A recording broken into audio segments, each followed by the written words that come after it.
It's amazing when we get together because the energy is just electric, although you do know that absolutely nothing is getting done at work while you're all here. Or at least if it is getting done, it's not being done in the right way. Am I correct? How many of you are baby boomers? Okay, how many of you are Gen Xers? Any millennials in the room? Okay, hey, any Gen Zs today? No? And how many of you have no idea which generation you're in? Awesome. Excellent. That's what I'm here today to talk about. Who's who, what's what, and how do we actually communicate with each other? So, we've just been immersed in a 24/7 digital world, and it just felt like we were in this weird twilight zone of connectedness. There was no start to the day and no end to the day. We lost track of days, we lost track of time, and we lost track of the millions of packages that we ordered from Australia Post. Nobody even remembered what was coming anymore, which is actually very convenient for Australia Post. Because given their delays, how great is that? We don't remember what we ordered, it doesn't arrive anyway.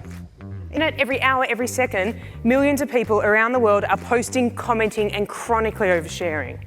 Which actually reminds me, I haven't posted anything to Twitter for about 20 minutes, so can I get a quick photo of you guys? Hands up. A few of you are actually blinking, let's do it again, chins up. Having fun, hashtag fun, great. Good looking crowd. Hello, content marketers. And I know that we're not all IT and tech people, but can we please just figure out how to use the mute button? There is always one person who has so much microphone noise and feedback coming from their screen that it sounds like they're opening 14 bags of chips right in front of the microphone and we don't know whose window it's from. And you're like, whoever is opening 14 bags of chips, or possibly crafting a tinfoil hat right in front of your microphone.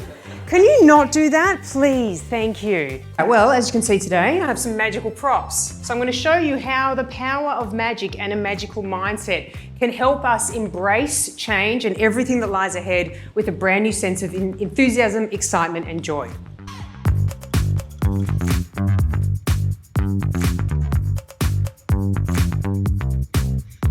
So today I want to talk about innovation in social media as well as how we can be more creative ourselves, because we need to put our heart, our passion and our soul of our business into our socials in order to communicate the experience of actually being in our clinic online so that we can actually convey that. And you know, one of the most powerful marketing tools is differentiation, and the best way to have an impact is by being creative. They've crossed generations, so it's not just memes for millennials. They've been doing circulations through every single age bracket. Social media strategist Jordana Borensztajn. We needed laughter, especially when times are so uncertain and there's darkness. We needed the joy and the connectedness that memes bring. Can the right-hand side of the room give the left-hand side of the room a massive round of applause for just coming today? Okay, amazing. And now can you guys give them a round of applause? Wait, not for just coming, but also they just listened to instructions. Yes, amazing. Lots of appreciation back and forth. Love it. And I made octopus from toilet paper rolls. Nothing in my house was safe from glitter glue and sparkles. So evidently I had way too much time on my hands, number one. But when it came to lockdown number 7,599 in Melbourne, whew, I just about maxed out my crafting capacity. So I was like, well, what else even is there? So when my favorite teacher, Sonia Choquette, challenged me to try something new and be a beginner, I was like, well, what else can I do? Like literally, I was already a beginner chef, a beginner painter, and a failed online speed dater. Like I had tried it all.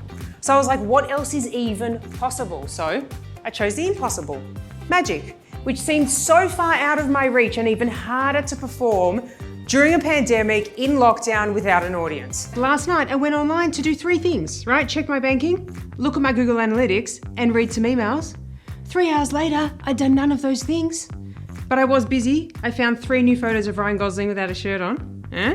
Went on Tinder, because hello, what happens in Queensland stays in Queensland, right? And I watched 2 new clips of singing goats. So like, who had a productive night? I did.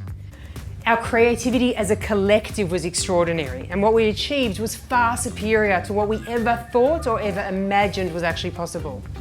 So on the one hand, we can look at it and we can go, look, we had to evolve, so we just did, okay? Or we can look at it through a different lens and we can say what we actually created together at home, at work, in the office connections, in the boardroom, Zoom classrooms, Zoom cooking classes. That was mastery. That was so creative.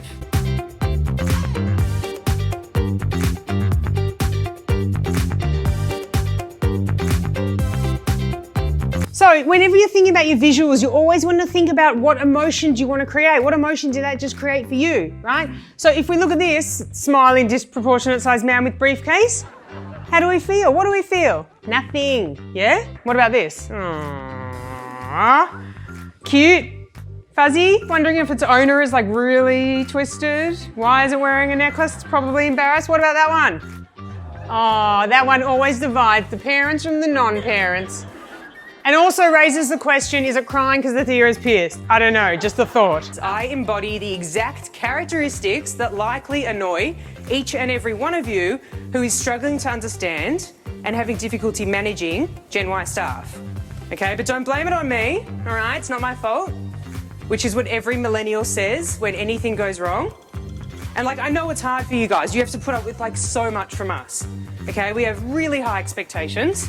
We're like, why am I not boss yet? And you're like, you're still filling out your job application. You haven't even started.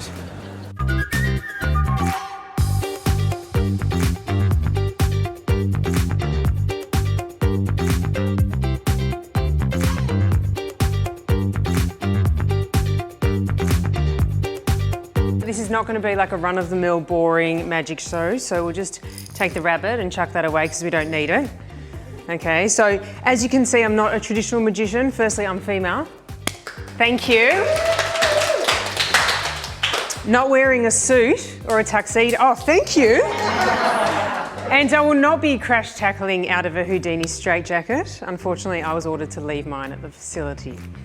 Sadly today. And look, I know it's hard because everyone's saying, hey, how about in your spare time, why don't you just stop and build an epic, mind-blowing, show-stopping social media marketing strategy in your spare time, which you've got so much of, right?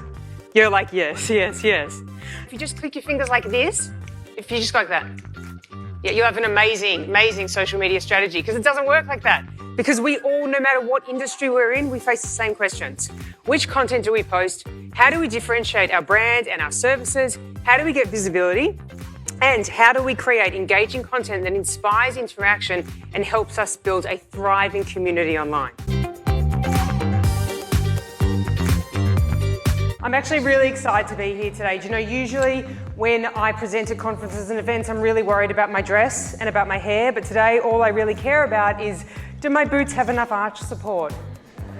Seriously, very soft soles, just so you know. I love this hybrid world because for those of you at home, how easy is it? You grab a cup of coffee, you roll out of bed, and you're watching this like from the lazy chair. And all of you guys here in Melbourne, how amazing was it to have a shower, put on clothes, and actually see human beings? Absolutely brilliant. And wow, look at that, you're even wearing matching shoes. That's amazing after 4 months of lockdown. Bravo, that's awesome.